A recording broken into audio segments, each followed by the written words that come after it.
Hey, y'all, welcome to the Friday Experience.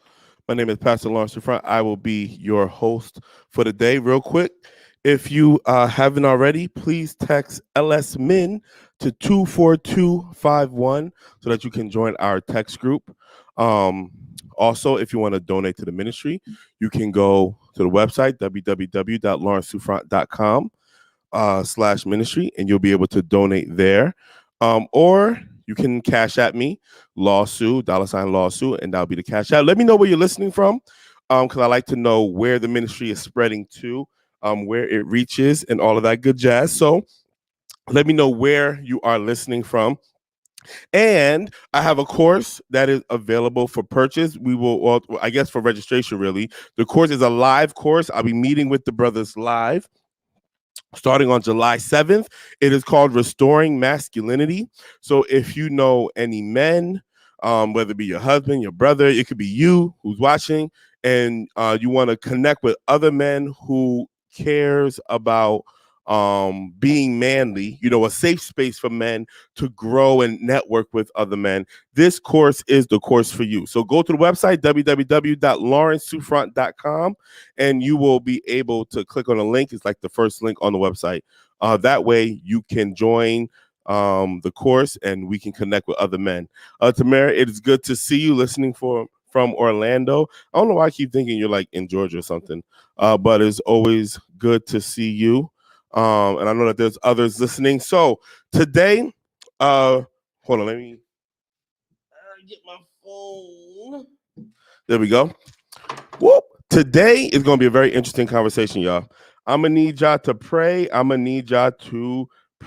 Because the reality is what we about to talk about today is going to get some people uncomfortable. So listen, ask your questions. I don't want anybody leaving here without asking your questions, because we are going to talk about it. As a matter of fact, I was, kind of working on like a little presentation that I was trying to do so that, I can put stuff on the screen, because I figured it would be good if y'all could read it and kind of see it for yourself, because the things that I'm about to talk about is rarely ever discussed in the church, right? Rarely ever discussed in the church.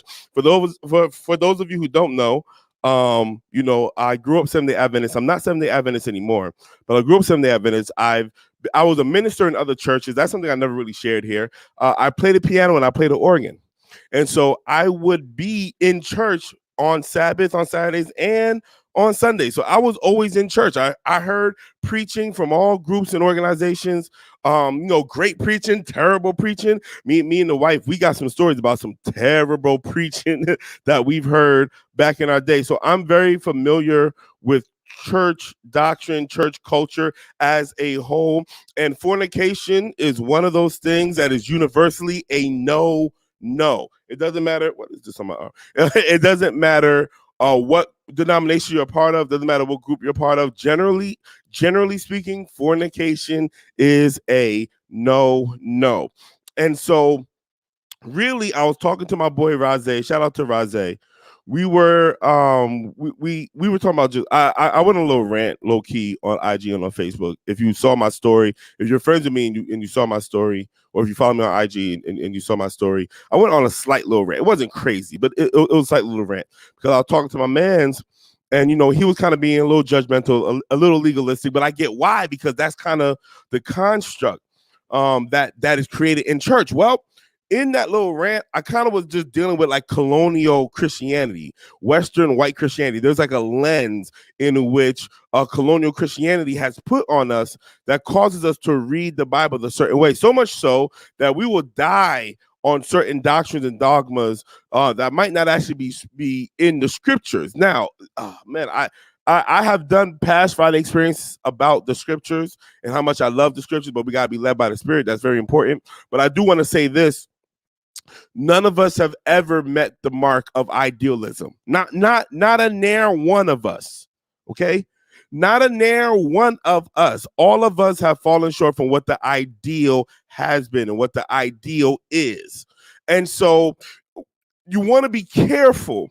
You there is a part of you that has to ascribe or aspire. That's the word. There's a part of us that has to aspire to greater, because that's how we grow. We need something better, and so we focus on the better, and then we grow in that direction. That's why the Bible tells us to keep our eyes on Jesus, because Jesus is the only perfect human being to have ever walked the earth and continued to walk in perfection. Adam was perfect, Eve was perfect, but then they fell eventually, and we just been falling. We just been stumbling all over the place. Some of us live on the ground, hallelujah. But a righteous man keeps getting up. It's not how much you fall, it's how many times you get back up. And as long as you get up one more time, hey, that's a word for somebody. As long as you get up one more time, you can be counted as the righteous, because it's not righteous men fall, but what makes them righteous is that they get back up. That's a word for somebody. If you receive that, say yes. And so the colonial mind has caused us to read certain things into the scriptures. And then our lack of understanding of the original language also causes us to miss certain things that the scriptures say. So we're going to talk about fornication. I want to take my time, but I don't want to make this into a series. So if we end up being an hour and a half, I apologize. But I want to get this all out in this one setting. If you have questions, you can always hit me up afterwards.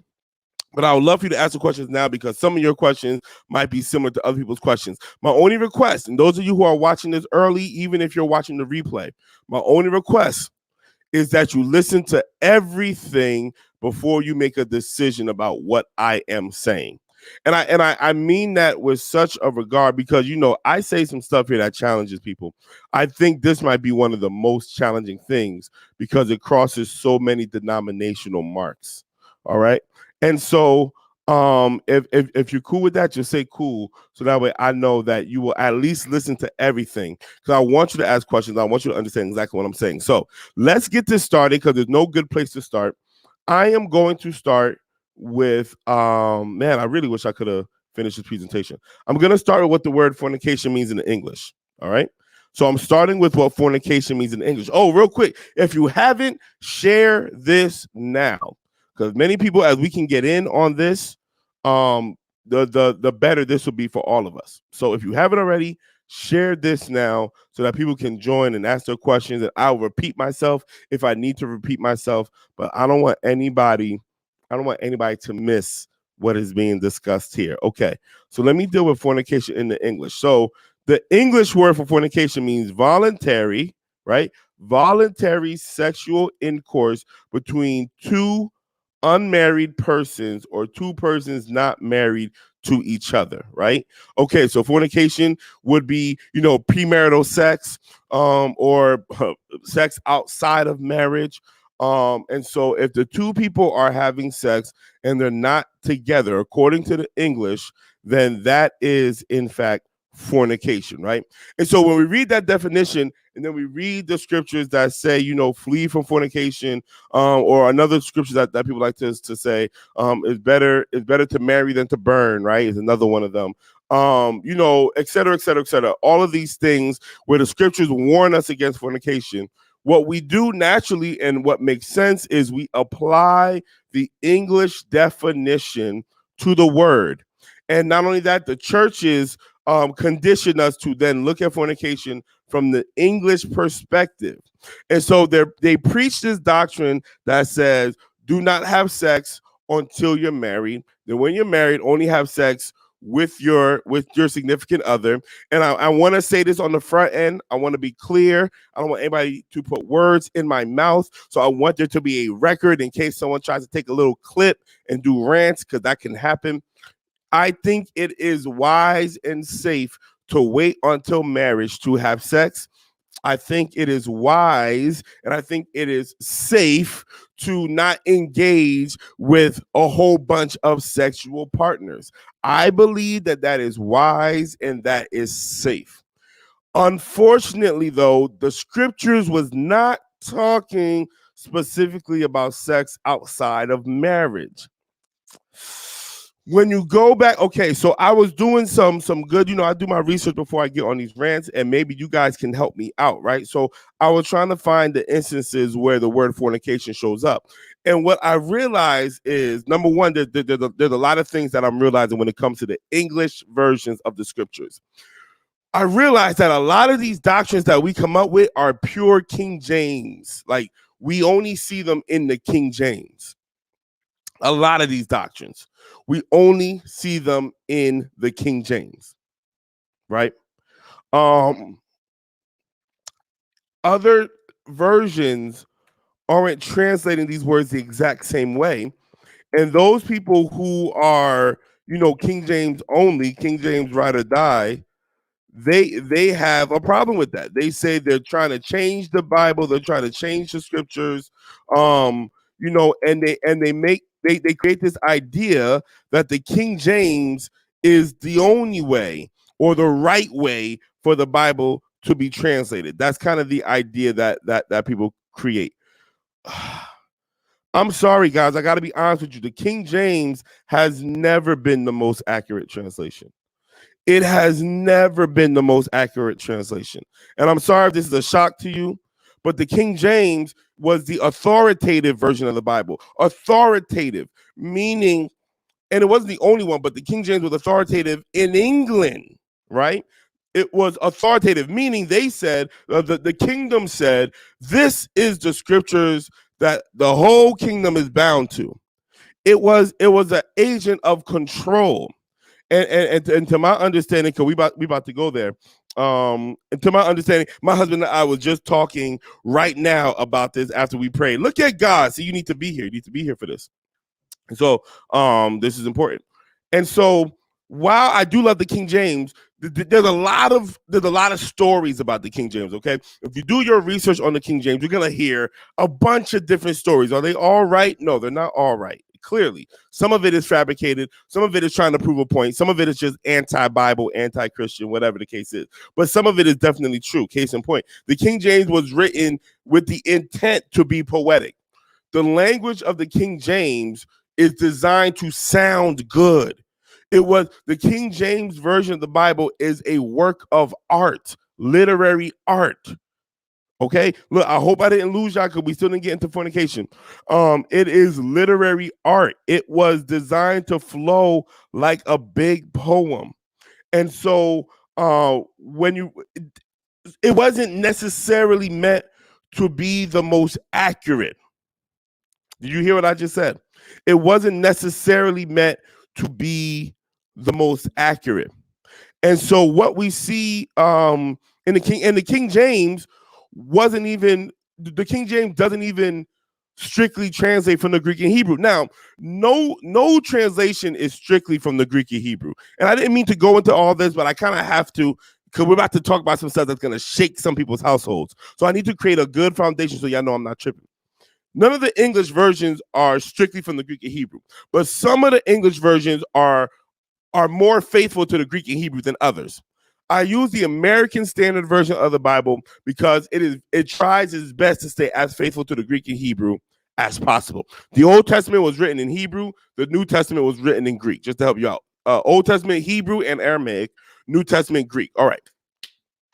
The Holman Christian version of the Bible tries to stay as faithful to the Greek and Hebrew as possible. But sometimes certain things in the Hebrew just doesn't make any sense, or certain there is a lot of discrepancies because there are copies that don't even agree with each other. Like, you could be reading one verse. I'm talking about when you go back to the Greek and Hebrew. And I should have brought my copies because I go online to do a lot of my research, but I have physical copies of the Greek and Hebrew. And there's a part in both of my copies, it's called the apparatus, that gives you the variations. So one verse might have multiple variations. So case in point, let me look it up just to make sure that it is the correct verse, because this is one of the verses that got people tripping. Oh man, I can't remember it. And I don't want to waste too much time on it, but it's a verse in Revelation where it's two completely different readings. You read it in one Bible and it talks about being washed by the blood of the Lamb. You read it in the King James and it talks about being faithful to the law. Like, it's completely different wording. And so some people, if you're King James, enthusiasts, you're going to say, oh, these other versions are changing the Bible. But in reality, when you go back and you do the research, there are different manuscripts that read differently. It's literally in the Greek. Literally in the Greek, both versions of that verse exist in some Greek manuscript. And so those scholars, they choose the one that they think is faithful, because a lot of believers, they're not even in a position to accept that. Even as I'm saying this now, some of you, you're just shaking your head. Some of you, you're feeling tight in your stomach. You think I'm preaching all type of blasphemy because you have been trained to idolize the scriptures. I'm talking straight facts, ladies and gentlemen. I'm talking straight facts, and I love the scriptures. I still read the scriptures. The scriptures give us so much hope, so much insight, so much guidance. So this is not to say we need to just throw the scriptures away. I still read the English, though I can read Hebrew and Greek. I still read the English because English is my first language. It's easier for me to read. But I will always check things. I don't die on a particular version. I'm not going to go out there and just make this a norm from any particular version, because none of them are perfect, all right? So now that I got that out the way, and if you're just tuning in, I ask you to stay for the whole thing. And even when we're done, go back to the beginning, because this is important. Now that I got that all out the way, the English says fornication is sex between two unmarried people. That's fornication in the English. In the Hebrew and in the Greek. Now, in the Hebrew, you rarely find words translated as fornication, except for in the King James Version. That was the whole point of that rant, to get to this point. In the Hebrew, words are rarely translated as fornication. Why? Why? Because in the Hebrew, most of the scholars have realized that that word that's translated as fornication doesn't mean two unmarried people having sex. The word in the Hebrew for fornication, and in the Greek, I should add, actually mean soliciting prostitution. Listen, if I share something with you that you've never heard before, feel free to donate to the ministry, or at least like the video and share it, because that costs you nothing. Fornication means, in the Greek and in the Hebrew, it means soliciting prostitution. Fornication means engaging in sexual acts with prostitutes. When you look up the word, let me go back to my notes. I actually took notes because I want to make sure I ain't missed nothing.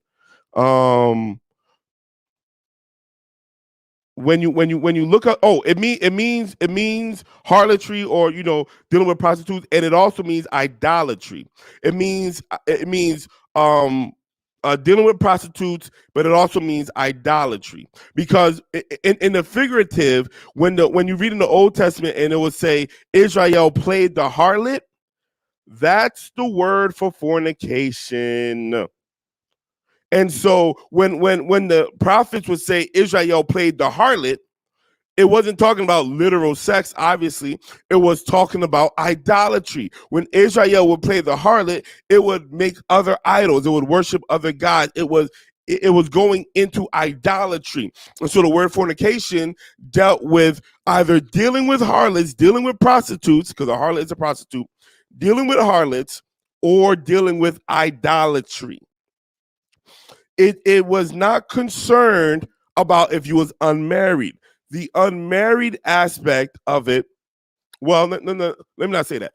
It is, I got to deal with adultery. I got to deal with adultery so this can make sense. If you're coming in late, God bless you. I love you. I'm glad you're here. Don't leave until I'm done, and start from the beginning, because I don't want y'all leaving thinking that I'm saying something that I'm not saying. All right. Adultery, if we're going to be very strict with the word adultery, adultery is when you sleep with another man's wife. That is adultery in the strictest form of the word. I can look this up. And I'm talking about, and when I say look it up in terms of the Hebrew and Greek perspective. Because the English, it means something a little different. The English means just sleeping with as a matter of fact, the English is adultery is sleeping with a married person, or a married person stepping outside of their marriage and sleeping with somebody else. They made it gender neutral. I don't have a problem with that. That's fine. We can make it gender neutral. But if we're going to make it gender neutral, if we're going to make adultery gender neutral, we should probably make, other things like ordination gender neutral. Never mind. I'm going to get off that.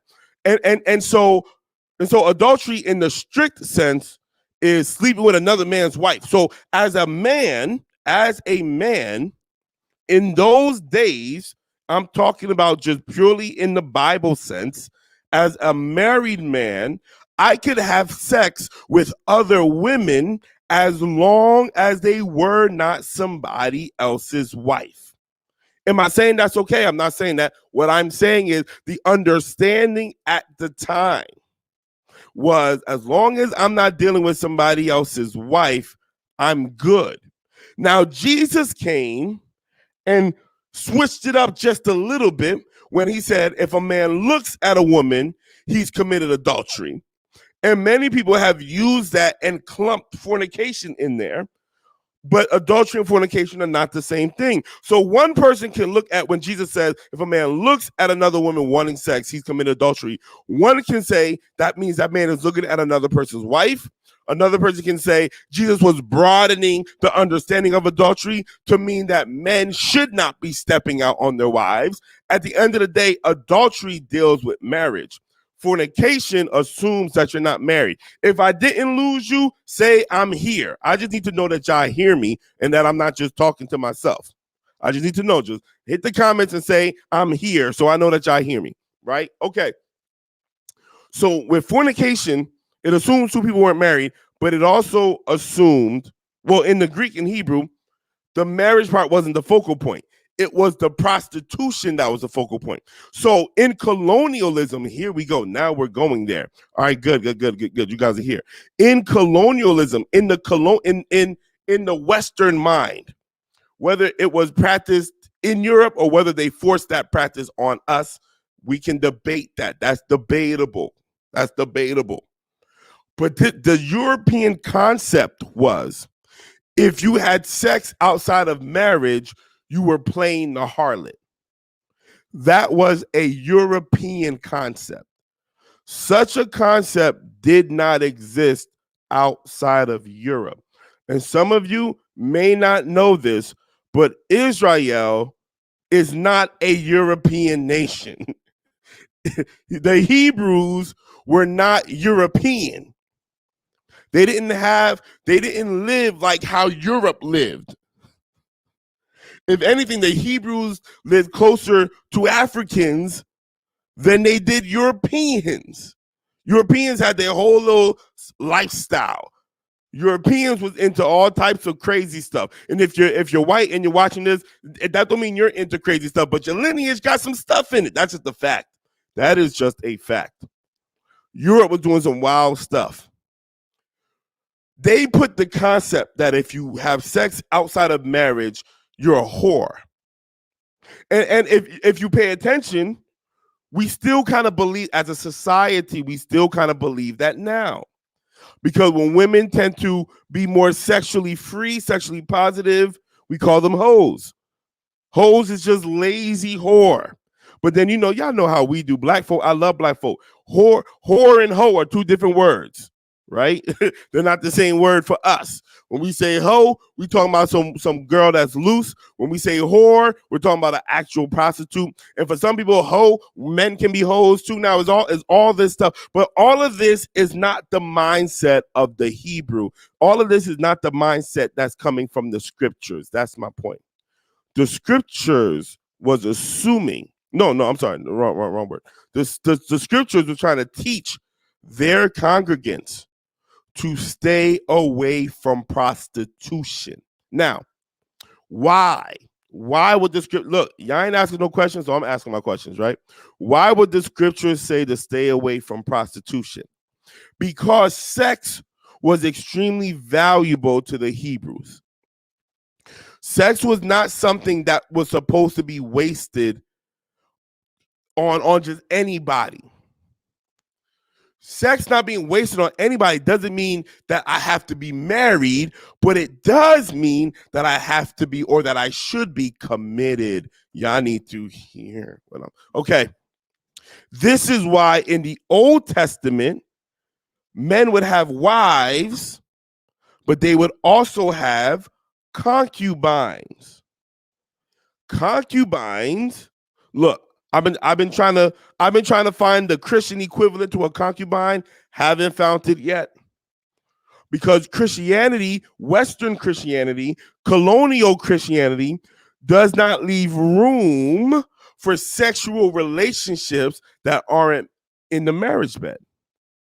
Colonial Christianity doesn't leave room for polygamy. It doesn't leave room for side families. There is no construct. So if a man has sex with another woman, had a baby with that woman, colonial Christianity does not know where to place that woman.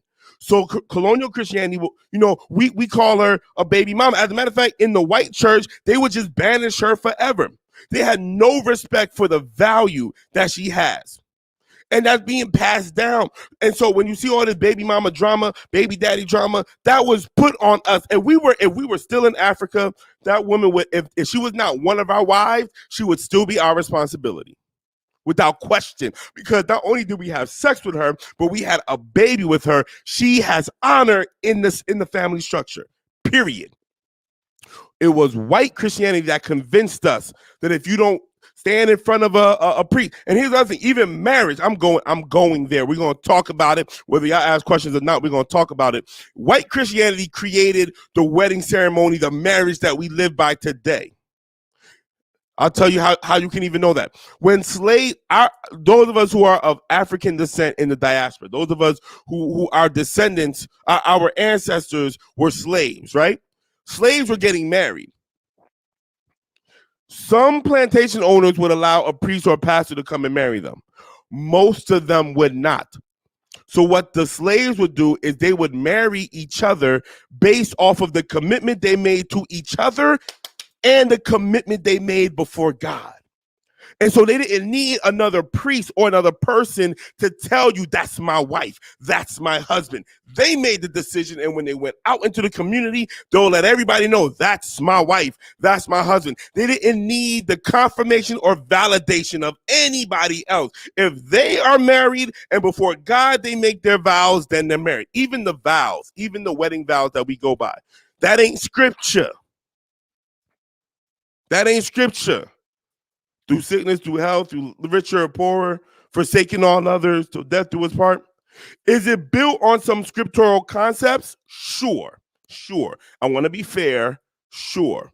But the vows themselves, they're not sacred, y'all. It might be sacred to some of you. It ain't in the Bible, yo. These vows were man-made, created vows. And so what I'm trying to help you understand is the church has done a good job in redefining what is sexually acceptable. Can I just go there? All right. So the New Testament, what a lot of the newer versions are doing, where the King James would translate as fornication, the New Testament would translate it. Many of the newer Bibles will translate it as sexual immorality. Sexual immorality. Now, why are they translating it sexual immorality? Because they want to maintain, as Christians, I'm talking about as Christians, they want to maintain sexual dominance over their people. Now, y'all might not agree with me. That's why I need y'all to talk to me. But they don't want the people to have sex freely. They don't want the people to explore their sexuality freely. Christianity is scared of sex. White Christianity is scared of sex. Colonial Christianity is scared of sex. Because truthfully, can we get there? Truthfully, if people keep having sex, there's a greater chance of procreation. They don't want those who they believe is subject to them to overpower them. In case you ain't noticed, those who are in power knows that there's strength in numbers. We're the only ones who seem to be completely clueless that we are in fact more powerful than them. They know that we're more powerful than them. That's why they work their hardest to keep us divided and to stop us from multiplying. I'm going there, y'all, because we need to talk about this. They are trying their hardest to ensure that we think that we're inferior and that there's more of them than there are us. They're working hard at that. And so we keep drinking the Kool-Aid. We keep thinking, oh, we need their approval. We need their affirmation. And we don't even realize, I'm all right, a transparent moment, right? I used to run the streets. I'm going to tell you something. Those of us who are in the streets, as like, I'm talking about those gang members, we knew there was more of us than there were cops. We knew they didn't have enough cops to get us all. What they had was better weapons than us. And so in certain parts of this country, certain neighborhoods, cops won't even go there without permission. Cops know who they need to call before they roll up in there. because they know if they go up in there, they might not make it alive. I'm keeping it straight 1,000 with you guys right now. Those in power, they know that there's strength in numbers. We're the only ones who don't seem to know that. And so they translate things a certain way to try to maintain dominance over us. Because many of us, we've lost the ability to think for ourselves. And so we hear something from the pulpit and we don't do any research. We don't look nothing up. We just take it at face value. Now, in the dark ages, y'all know about the so-called dark ages. Let me just break that down just real quick, but I'm still talking about fornication, but it all comes together. The dark ages, they want you to believe that the whole world was illiterate. Lies. The whole world is not illiterate. Those who were under European rule, they were illiterate. They were the ones who couldn't read. Africans always had some type of literary concept. Did everybody have scrolls and books? No. Scrolls and books were not readily available, but they had what was called libraries. You know, we still have them today. They stole that concept from Africans. We had libraries, and if you had enough money, you can go to the library and study and read. We had what they call now secret societies. They were mystery schools, if you will. You can join a mystery school, and they would teach you some stuff. We had ways of being educated. Those under European rule did not. They did during the Dark Ages, I'm saying. They did not. So during the Dark Ages, of course, those of us who were enslaved, then yeah, we were illiterate as well. We were enslaved. We weren't free. But don't think the whole world was enslaved. The whole world was not enslaved. Slavery was in the whole world, but there were always free people, and there's still free people. There are people in this world who's never been colonized, y'all. Don't let the media fool you. White folks haven't conquered the world. They just want you to think they have. There's places in the world where white folk can't even get in there. And if you really read, you would read about those stories where when white folk try to get close, they find a spear through their chest and have no idea where it came from. Man's is just dead, and the rest of them was wise enough to say, all right, let's turn around, because we don't even know where this came from. There are parts of the world that white folks, they never touch and never influence. All right, let me look at this. It's like there's pressure for chastity for women/men, but once they're married, all of a sudden you're free to have sex. How can one more mentally into that type of freedom when it has been shown as taboo? Thank you. Very good. Very good. Very good. Very good. When you make sex evil, then you are destroying marriages at the same time. Because what the church should have been doing was teaching sexual responsibility. But instead, they were preaching sexual abstinence.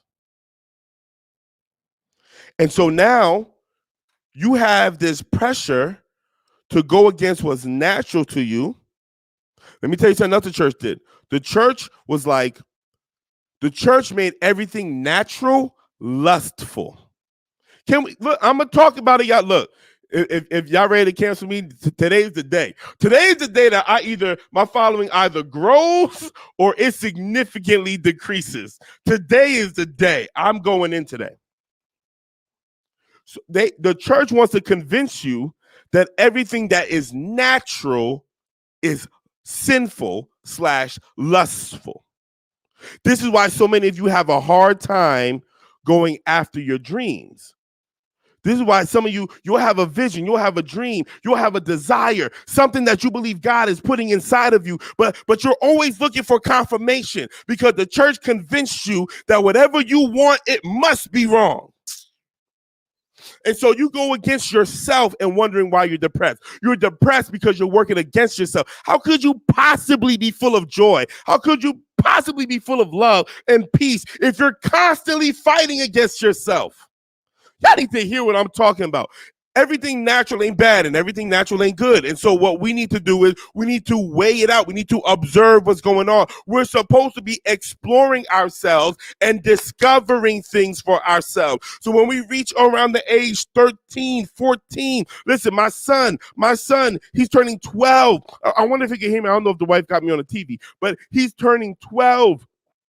His hormones are about to be crazy if they're not already.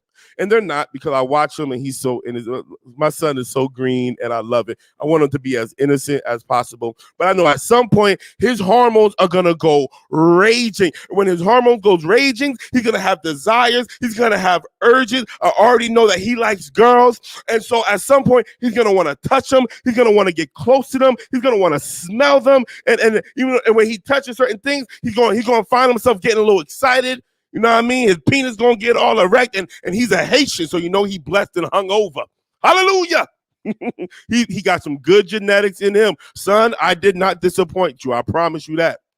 If you're not pleased, take it up with the other side of the family. This Haitian blood, good blood, son. It's good blood. I'm going to play this for you when you turn 13. Remind you, it's some good blood that you got here. It flows well. Trust me. Trust me. And so his body is going to tell him, it's time to find you a lady and get it in. What I have to do as a father is teach him how to be responsible with that energy.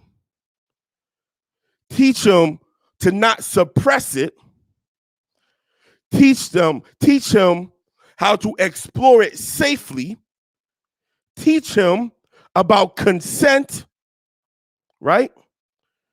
Teach him about consequences. Because if you are having sex, there are consequences that come with it. If you're having sex, there are possible outcomes that will affect your life long after the sexual act. And so these are the conversations that we need to have. And so the word for fornication actually comes from the word in the Greek, porneo, or porno, actually, porneia, whatever. And that's where we get the word porn from. The word porn, the fornication, all that type of just lustful, just crazy sex. That's where they got it from. Because the idea, of course, from the European mind. See, because Europeans, I said this already, but I'm going to say it again. Those of you who are coming in late, come back. See it from the beginning. And those of you who are in now, don't leave. Wait till I'm done. The Europeans were very sexually perverted. Like, even when you look at the artwork, if you compare the artwork from, let's say, Africans to Europeans, they would express unity, but it wasn't this like vulgar, objective type of sexual expression that you will find in Europe. And in Africa, you wasn't finding pedophilia in their artwork. And I'm gonna say this, somebody's gonna get mad. You wouldn't even find really homosexuality in African artwork. These are all like things that was celebrated in Europe. And so when Europe got some of the scriptures, they were combating against some horrific things that doesn't fit our context as non-European people. So, and I'm saying that to try to create some balance, to not make it seem as if they were trying to be wicked, and they might have been trying to be wicked, but I always want to give the benefit of the doubt because I wasn't there. What I do know is the way that we apply fornication now. See, then they had to combat a whole bunch of wicked stuff, things that they deemed was not responsible, things that they deemed was sexually irresponsible. They were combating those things. They clumped all of that in fornication. Then they taught that to us.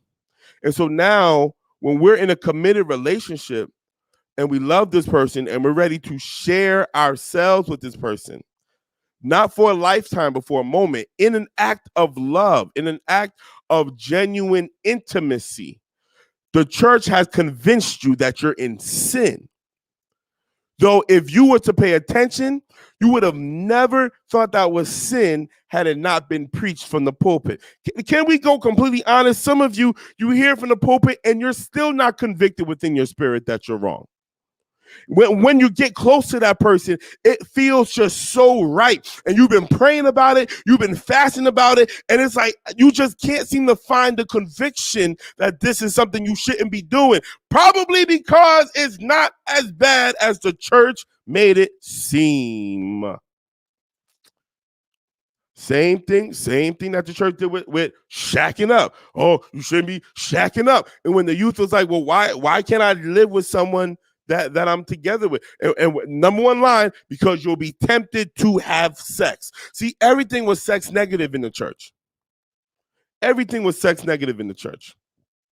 That's true because paintings and scriptures alike. Shoot, even the babies didn't have much. Exactly. Europe was nasty. But yet in the church, everything was sex negative. They've made sex evil. Well, brothers and sisters, I'm here to tell you sex is not evil. Sex is a great thing. And if you are going to have sex outside of marriage, because here's the other problem. Because they made sex evil and sex outside of marriage evil, and I know, look, I told y'all in the very beginning, I'm going to get some of y'all real conservatives angry. I'm going to get some of y'all real strict ones. Your whole spirit is like, this is blasphemy. Look, be at peace with God. I'm not telling anybody to have sex outside of marriage. I'm not telling anybody to do what their heart and their spirit is not convicting them of. I'm setting some people free who've been under that religious yoke and been praying about something that God put in you so that you can be fruitful and multiply. And that all you have to do is learn the value of your seed, learn the value of your womb, so you don't just give it up to anybody, but that you are intentional in sharing that experience with someone who you deem worthy. I'm trying to set you free. So when you make sex outside of marriage evil, you set people up to get married for all the wrong reasons. Do you know how many? And what you're doing, what the church has done, is the church, because of their perspective towards sex, the church has avoided so-called fornicators and have created adulterers. Because people who had no business getting married gotten married just so that they won't live in sin, and now they find themselves sinning because they're cheating on their spouse. And you condemn them before marriage, you're condemning them after marriage because you were never honest about our responsibility when it comes to sexual energy. Yeah.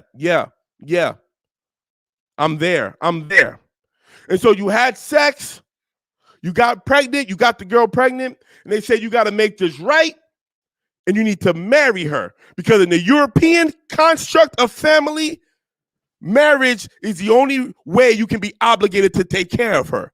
But in the African understanding, no. If she's the mother of my child, then her and that child become my responsibility, even if I find someone else to be my wife. Oh, Shabadesa. And so the problem is adulterers are being created. They weren't born that way, they're created. And so you find someone feeling guilty through their whole life because the church, the colonized church, doesn't know how to express the health of sexual energy. Look, if you're having sex, be responsible.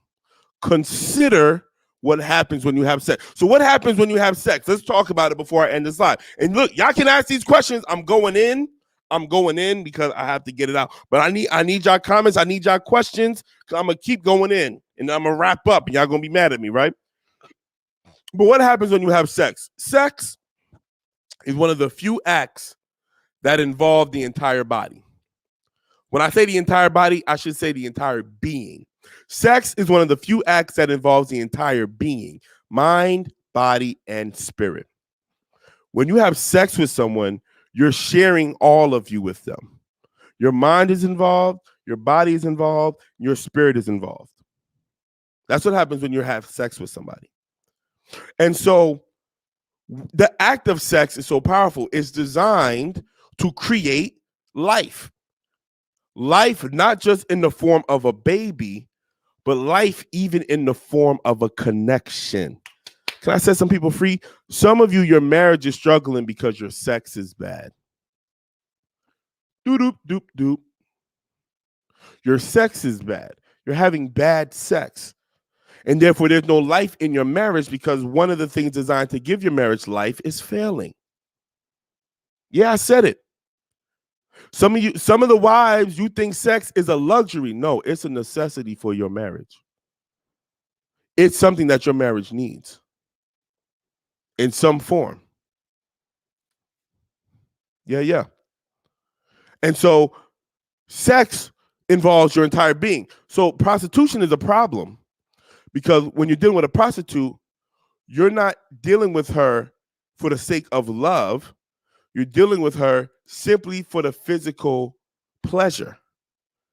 And what it does is it reduces your consciousness as a whole because you are no longer sensitive to the other aspects of your being that's involved with this person. Now, if you have sex with one prostitute, are you going to be forever damaged and all that? No. Can we just be honest and real? No.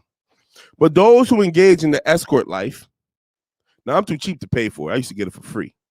But those who pay for it for whatever reason, they would have their favorite escort. And they would eventually, they would be repeat customers. And what would happen is that person who's dealing with this one escort for however months, however many years, creates a bond with that escort as if they're in relationship, right? But they don't consider how many other people that person is connected to as well, spiritually, mentally.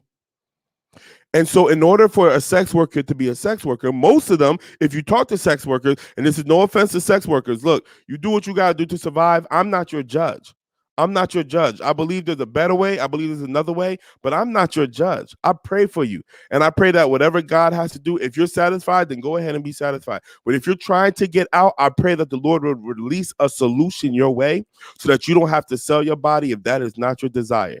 I pray that the Lord will release an abundance of finances in your life, that you can restore whatever sanity you have left, and you can reserve yourself for intimacy versus income. I speak that over every sex worker who will see this and watch this, because I'm not praying for your downfall and your condemnation. I want you to live.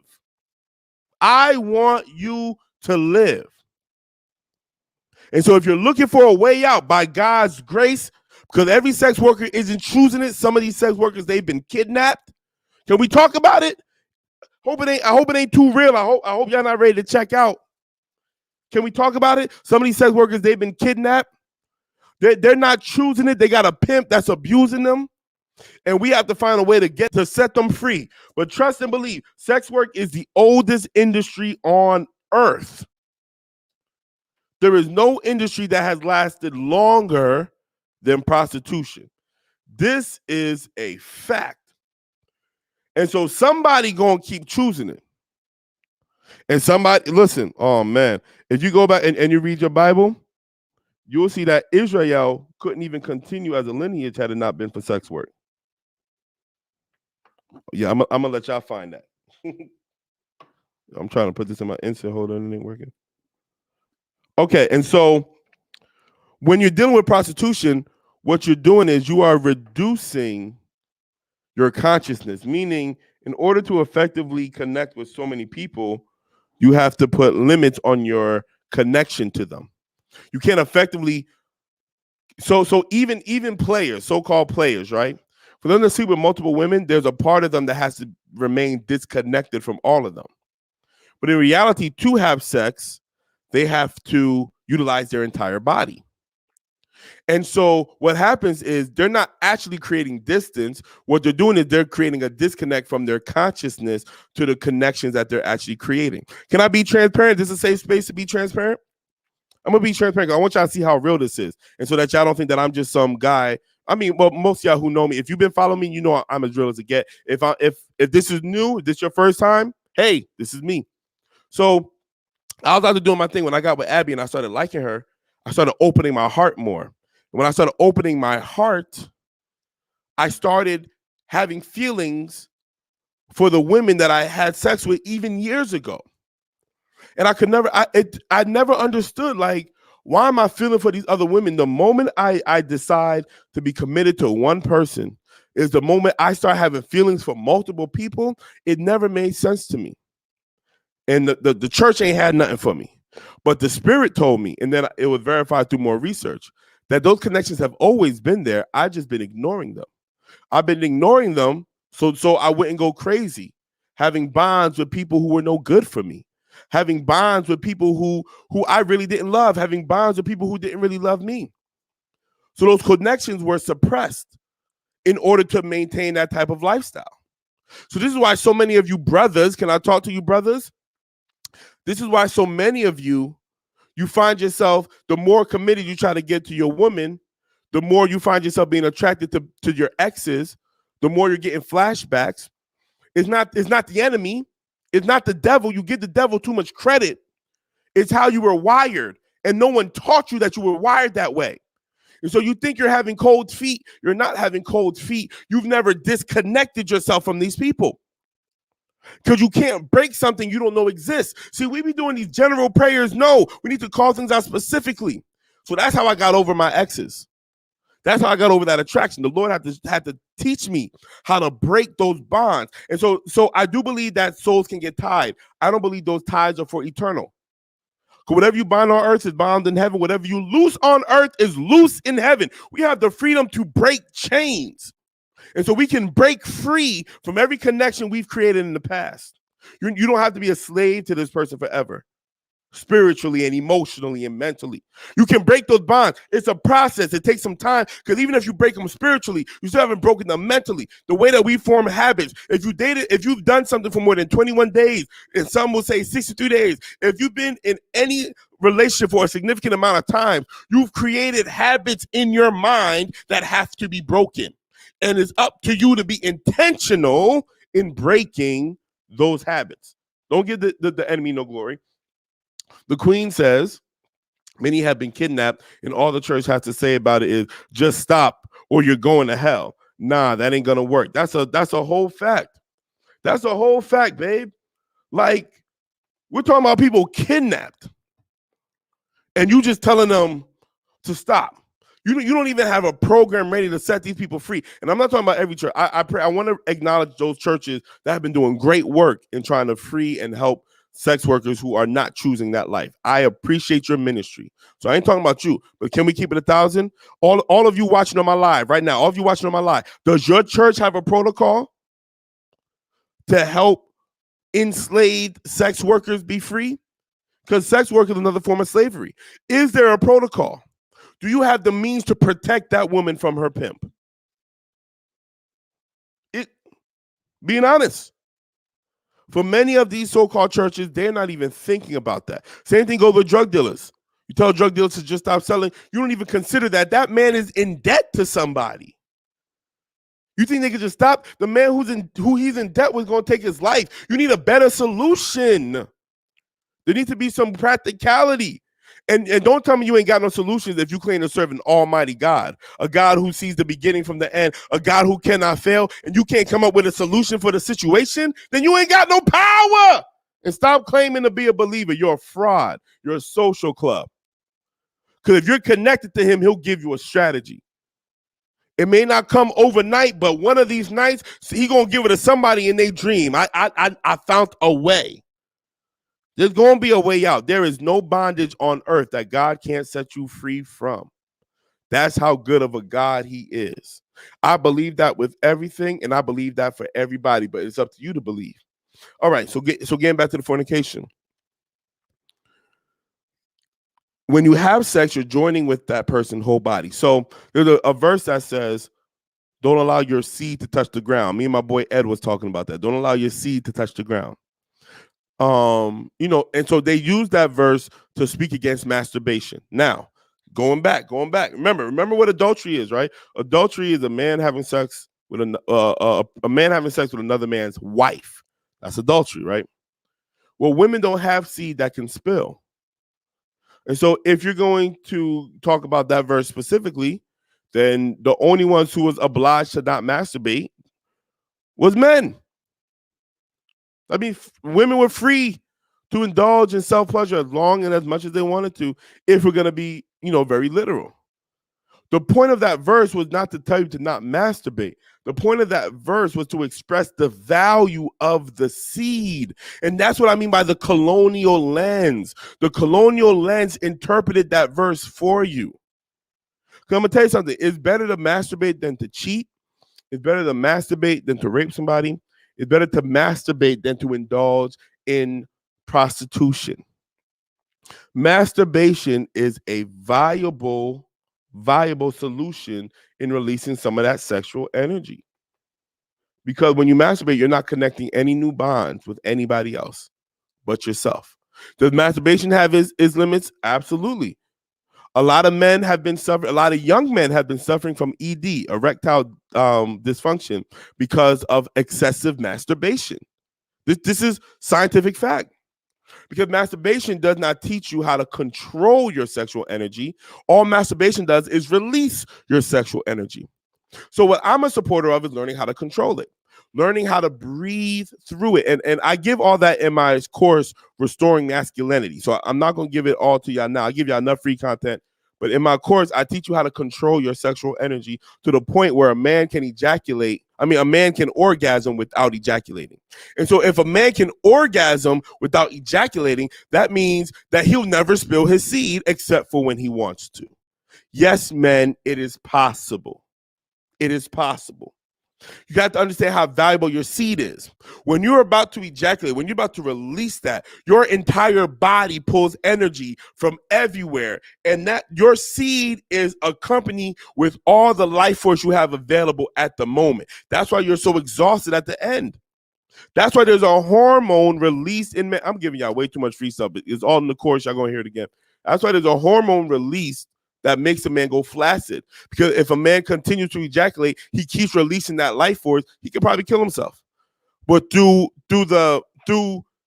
orgasm without ejaculation, he can experience all of that bliss and pleasure without ever releasing his life force. And what that does is that actually rejuvenates him. But I'm going to get off that because I need to save some of that for my course. Some of y'all have already paid for it, and I thank you. So I'm going to stop there. So the point is simple. Don't have wasteful sex. And I want to be clear, like when we go into our moment of meditation, you need to be seeking the Lord. If you feel guilty about having sex and you're not married, ask yourself, do I feel guilty, or am I taking on the guilt the church put on me? Some of you got to go through that cleansing process, because everybody ain't out there just having sex with anybody and everybody. That's not most people. There's some people, and most of those people who are having sex with anybody and everybody, they have traumas that they need to work out. I said most of them, not all of them. Some of y'all just like it that much. Look, at the end of the day, it's between you and God. It's between you and God. It's between you and God. It's the prostitution that was a problem. And the prostitution was a problem to the point where it was like, don't overindulge in prostitution. Avoid it if possible. It's better to have your wife or your husband, someone who is designated to be that sexual release or that sexual exchange.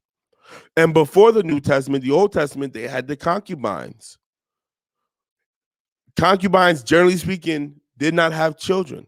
The concubines were there solely for the sexual pleasure of the man and the sexual pleasure of themselves. Because that's the other thing. We talk about sex from a narrative as if only men like sex. Women like sex too. And all the women who say they don't like sex, y'all ain't had good sex yet. Sorry, hate to say it so plain. But you ain't had good sex yet. And if you're married and you don't like sex, you need to go talk to your husband and figure out a way. He needs to learn some things, okay? He needs to learn how your body works so it can feel good. It says, okay, interested to know how does the concept of the flesh versus the spirit factor into what is natural or unnatural? Very good. And what is sin or not sin? Or is this also a colonial or church construct? Very good question. So I talked about it in an older in an older video. I can't remember which one, so I'm gonna deal with it now. When I talk about the flesh versus the spirit, the flesh is a metaphor for a spiritual condition. It was never actually talking about your body. It was talking about the force that takes over your body without any consideration of life. That's what the flesh represented. That force that took over your body that had no consideration for life. And so when sex without any consideration, wasted sex, you're sleeping with everybody and whoever, that is the flesh. Sex that's based off of love and commitment, that's not the flesh. That's love. That's completely healthy. That's natural. When women, for example, when women get horny, when women get horny, what's going on, Nita? Hey, it's good to see you. When women get horny when they're ovulating, that's not lust. That's not flesh. They're ovulating. Their body is saying, hey, we're ready to get pregnant now. And so, of course, they're going to desire people that can impregnate them. Come on, people. That's not lust. That's not sin. That's natural. Men wanting to have sex is very natural. Why do you think? And this is what I mean when I said it earlier. Because I wasn't sure if you was on earlier. But this is why I said it earlier. Men can have as much sex as they want biologically. A man could literally have sex every day and lose nothing. A man can impregnate a different woman every day for 365 days. It is possible for him. A man is designed, he's the sower. He's designed to sow seeds. That's what men do. So that's part testosterone. Testosterone is the male hormone, right? And I hope the trans community isn't offended, because if you're a trans man, you take testosterone because you understand that testosterone is the male hormone. Testosterone increases your sex drive. That's natural. Bro, I'm so glad you asked that question because it's so important. It's natural to want sex. As a man, as a woman, as a sexual being, it's natural to want sex. It's natural for a man to want sex with more than one woman.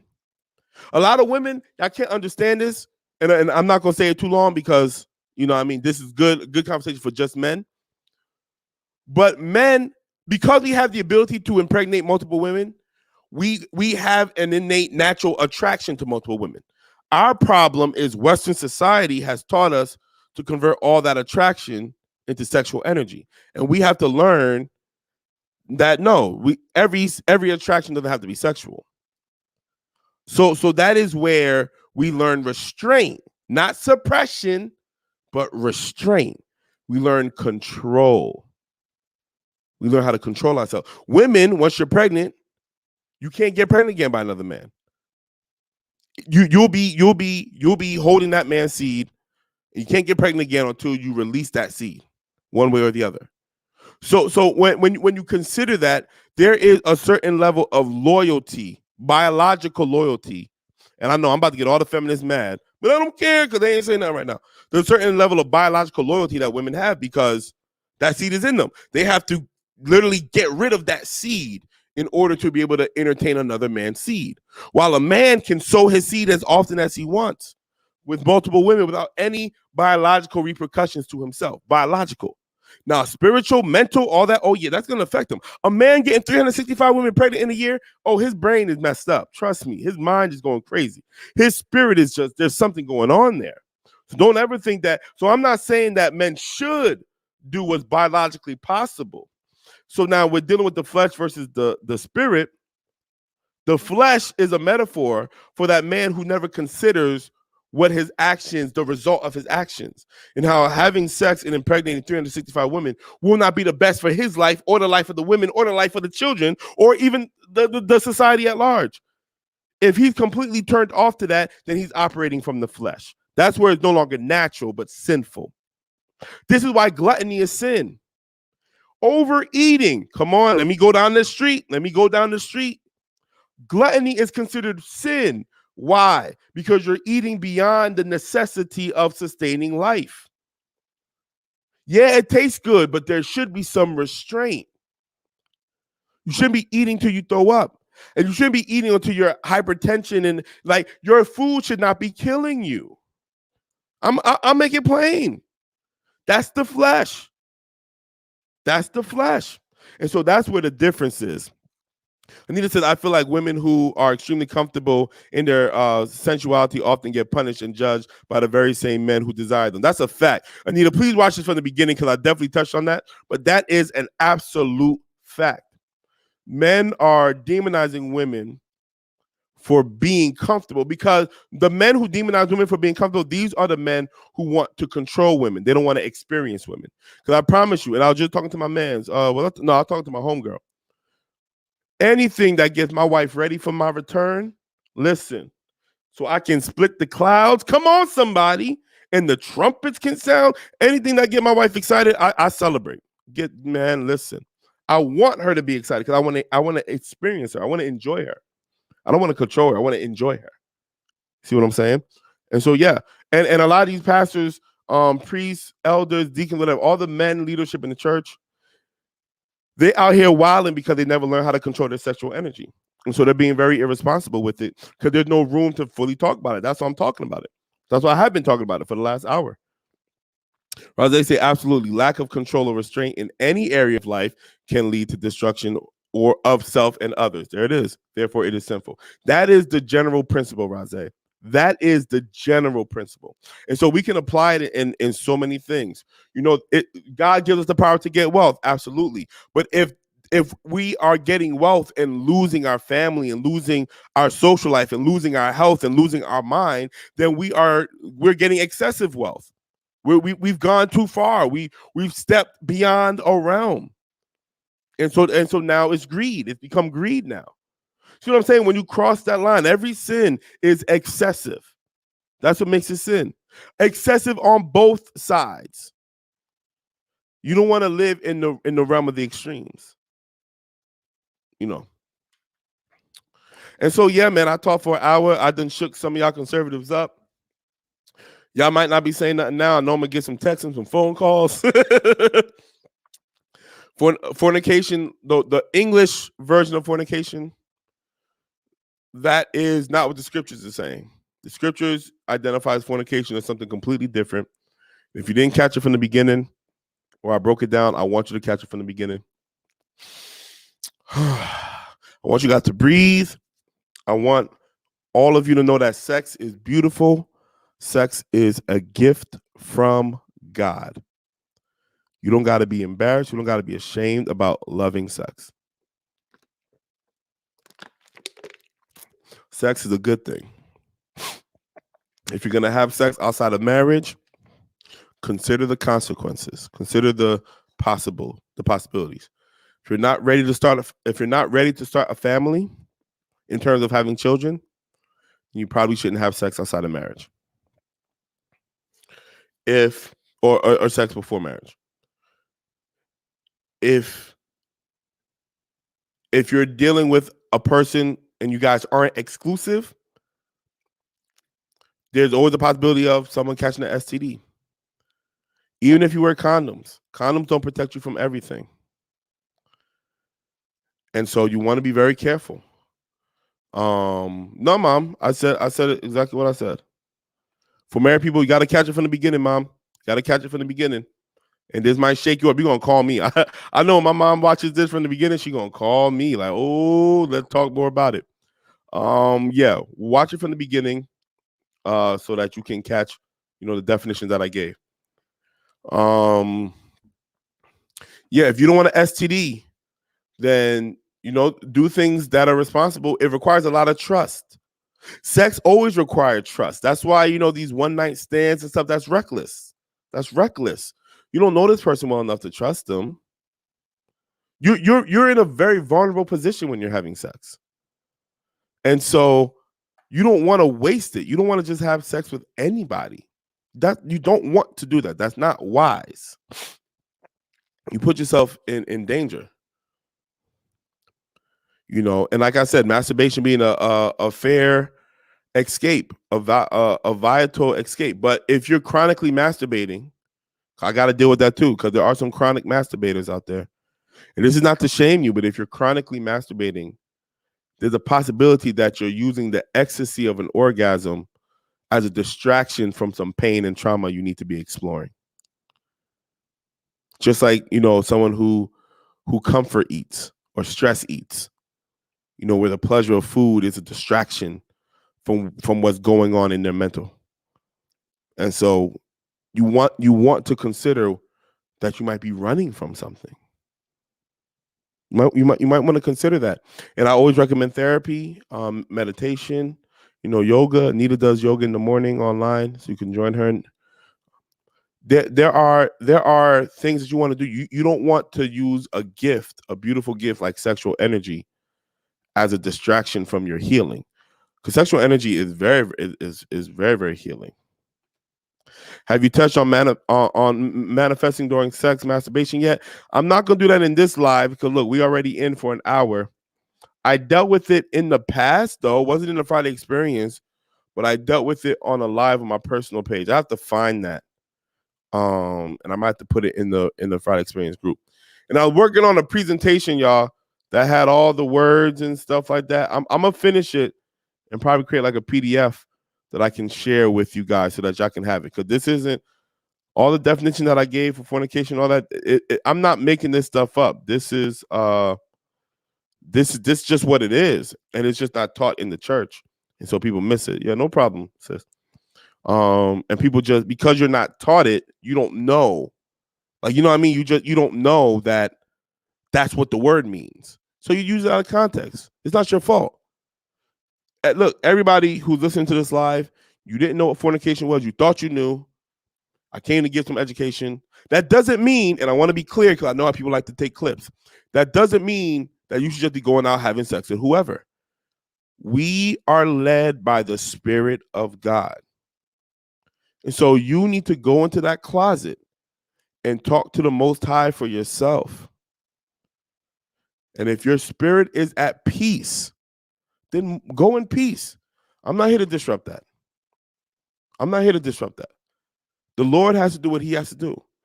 I remember when I talked about even prostitution, how Israel wouldn't be here had it not been for prostitution. Tamara said we're going to have to talk more during our premarital counseling, Lawrence. This video came right on time. Oh, yeah. Sex was on the agenda. Trust me. We were going to have a good conversation about sex. So trust me, it was already going to be touched on. I wouldn't counsel y'all not to talk about sex. So yeah, we definitely going to talk about it. But yeah, Judah, I believe it was, got involved with a prostitute. Judah got involved with a prostitute, and he had to in order to continue the line of the Messiah. His wife died. He had urges. His son died. His brother was supposed to have sex with her, and he did, but he spilled his seed on the ground and he died. And everybody said he died because he spilled his seed on the ground. No, he died because he didn't continue the lineage he was supposed to continue. It's all in scriptures. And then Judah was just like, yo, I'm good, and just kind of like low-key banished her. And so she went and she played the harlot. Judah's wife died. He got horny, and he found the harlot in the street, had no idea that it was his his daughter-in-law, had no idea, just thought it was because she veiled herself, couldn't pay her, had sex with her, and got her pregnant. And he said, I'll pay you, hold on to this, I will pay you later. I'll pay you tomorrow. Come back tomorrow with my stuff, I'll have your money. But she did that because she knew she had to get pregnant by somebody in that line. And there's no way God could have told Judah, have sex with your son's widow. Because that should not be a normal practice. It was always in the scriptures that the brother would marry his brother's wife if he dies and she has no children. Like, that was the law. It wasn't supposed to be the father who does it. But God, man, hallelujah. God went out of his way to ensure. This is why we got to be careful with how we speak about things. God went out of his way to ensure that the bloodline would continue. And so those of you where you think you were an accident, you weren't an accident. You were a necessary. Your parents were the vessels God used to bring you here. You was not an accident. It doesn't matter the relationship between your mother and your father. God used them to get you here. That's all they were good for, at least. At the very least. I'm not going to say that's all they were good for. At the very least, God used them to get you here. So you don't have to be embarrassed about being a single mother. God needed that man's DNA for whatever reason to bring that life in. So you love that baby. And you keep your head up. You don't got to be ashamed of nothing. You don't got to feel bad if you're a single father. That woman was an incubator for life, necessary life. You take care of that child and you keep your head up. You hear what I'm saying? Single parents, you don't have to be embarrassed or ashamed about anything. You keep your head up. and know that God is working out miracles in ways that you can't even imagine. You don't even have the creativity to see what God is doing. And so you keep your head up. Said, bro, put me in the call queue. I'm ready to dive into this a bit more. Yo, facts, bro. Look, I already know, bro. We're going to talk about it. Because I already been over an hour. And there's so much. Can you elaborate more on spilling of the seed? A lot of the church folk teach that means masturbation is wrong. I dealt with it, Anita. So look, just watch this from the beginning. Watch it from the beginning. I dealt with it in connection to masturbation. And so just watch it from the beginning. If you still have questions, hit me up. You know how to reach me, Anita. So just hit me up. Any of y'all, you know I'm available. Y'all can hit me up. It's not a problem. You're not bothering me. This is what I do. This is what I'm here for. But if I shared anything of value, if I taught you anything new, please, if you got 3 options, 4 really. Like, follow, share, and donate. Like, follow, share, and donate. And the follow also means subscribe. These are things that you can do if I gave you any type of value. These are things that you can do to help me, honestly. Because this was heavy, and it's been on my spirit for a while. What about young women who are buying sperm? They want the baby, not the man. That's true. And actually, thank you, Mom, because this is interesting, and I think we should talk about it. Baby fever. Natural. It's natural for a woman. Because I talked about when a woman is ovulating, how she'll get turned on and she'll want to have sex with a man because she's ovulating. That's normal. Baby fever also very, very natural. Very, very natural. In the ideal sense, you would have a husband and y'all would have kids. That's ideal. Everybody doesn't live up to the ideal. And so the church wants to convince you that because you can't reach the mark of the ideal, then you're cursed for life. The devil is a liar. A sperm bank is a great way to get the genetic information necessary, right, for you to continue your offspring without the emotional connection of a man. It's a viable option.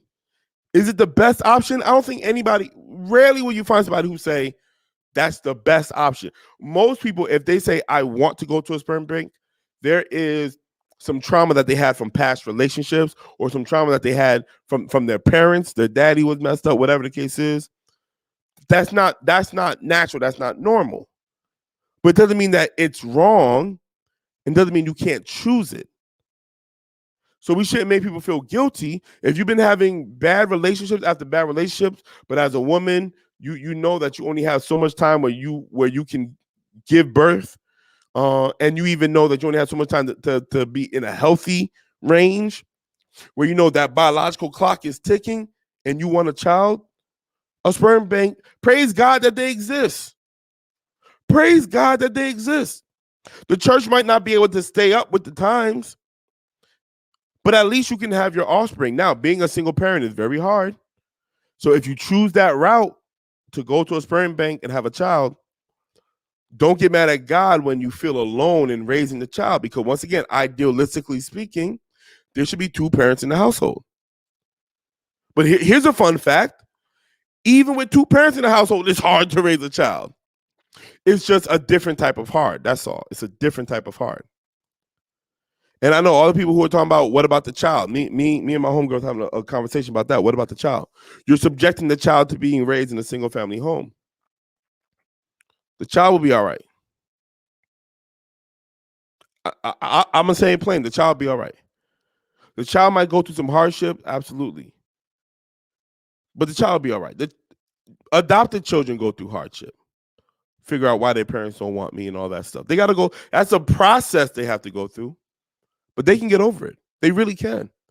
If you have the avenue set up, if you're going to put yourself in a position to be a single parent, then create the avenues where your child can heal from the baggage that comes from that decision. Be intentional. Not just in loving the child, because loving the child, yes, love the child, but that's not going to be enough to heal the trauma and the baggage that comes from not having both parents in the household. So if you're going to make that decision, be intentional. Put some money to the side if you need to pay for the child therapy. Work on a script when the child gets of age and they start asking certain questions where you can give an answer to where they come from and why they're here. Let the child have room to be angry and frustrated as they wrestle with the choice that you made. They have a right to feel a way about your choice. But it can work out. At the end of it all, it can work out. And it usually does if you're intentional in the healing. So would it be my number one recommendation, sperm banks? No, not my number one recommendation. A recommendation, though. I'd rather you go to a sperm bank than let some no good Negro have sex with you just so that you can feel more guilt and shame of, and that energy is gonna affect the seed. Look, we got farmers in the house. The soil influences the manifestation of the seed. And so if you got all that negative energy in your womb and in your body and in your mind and in your spirit, it's going to affect the seed. They can heal from it. I'm not trapping or cursing any of your children. Your child can heal from it, but try to keep the soil as fresh as possible is all I'm saying. Man, y'all, this was a good conversation. I ain't asked too many questions. All the ones asking questions, y'all came late. Wish I had came on time. I wish I had came on time. But listen, I'm going to wrap up now because, only because it's getting late. But, hit me up, call me, text me, hit me up on IG. If enough of y'all hit me up, and me and the wife ain't doing nothing, I might do an impromptu live on my personal or on my IG or something just to keep the conversation going. Last week I did a live on my IG and nobody showed up. So, it's kind of discouraging.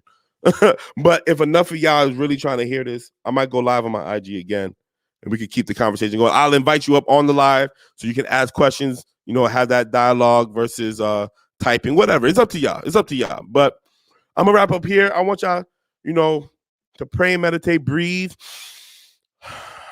Breathe into your nose, out through your mouth. A lot of information we went over.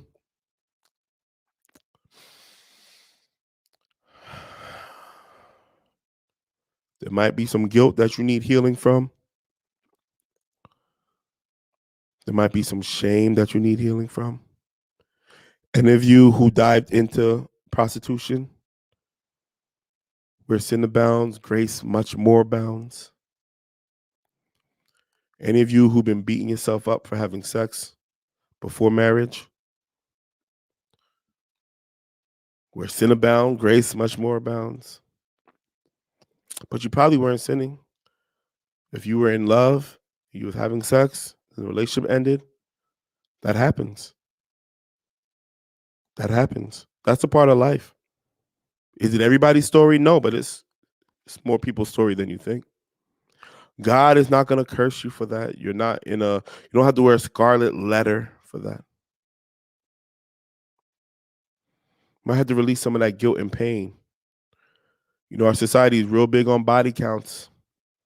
You might have been out there just giving up your goods. That's guys and girls. You might have been out there giving up your goods. You didn't know how valuable it was. Only have sex with people who are worthy. Only have sex with people that are worthy. Find someone who you deem worthy. And you set the criteria of what worthy is. This might be hard for some of y'all to accept. But wrestle with it with God. And if you don't resonate with it, look, you don't have to. You can wait till marriage. That can be your standard. Not many non-Christians wait till marriage to have sex. That could be your standard. It's fine. It's completely fine. You're not crazy for waiting till marriage. That's the safest route to go. I say you do it. Sure. But you don't have to be guilty if you don't wait neither. I think about all the broken families because they weren't sexually compatible. And the church gave them no room to explore. Well, here I am. I'm talking about it. And if you have a specific situation, you don't want to talk about it on live, hit me up. Send me a message. We'll set up an appointment. We'll try to make it work. Seriously, we'll try to make it work. I'll try to counsel you through it. All right, let's pray. Father in heaven, Lord, if I said anything that was out of pocket, you do your good work and correct it. This was hard for a lot of people. I know it. I can feel the weight of it. And so comfort them, Lord. Comfort them. Bring them peace. Bring them understanding. Let them deal with the tension. Let them wrestle with it for a while until you bring better clarity. If any of us, have we been overly judgmental about other people or even about ourselves, we ask for your forgiveness and your grace. Teach us how to move forward in grace and wisdom, oh God. And give us discernment that we know who we should connect with in that level and who we shouldn't. And for those of us who are married, may we do our due diligence to ensure that we're satisfying our partner sexually. Help teach us how to channel our energy. Give us the grace and the knowledge in Jesus' name. Amen. All right, man. Listen, man. Share, follow / subscribe, donate. 4 things you can do if I gave you value, if I taught you something new, if I changed your life. Share, follow / subscribe, donate. You guys are officially dismissed. Peace.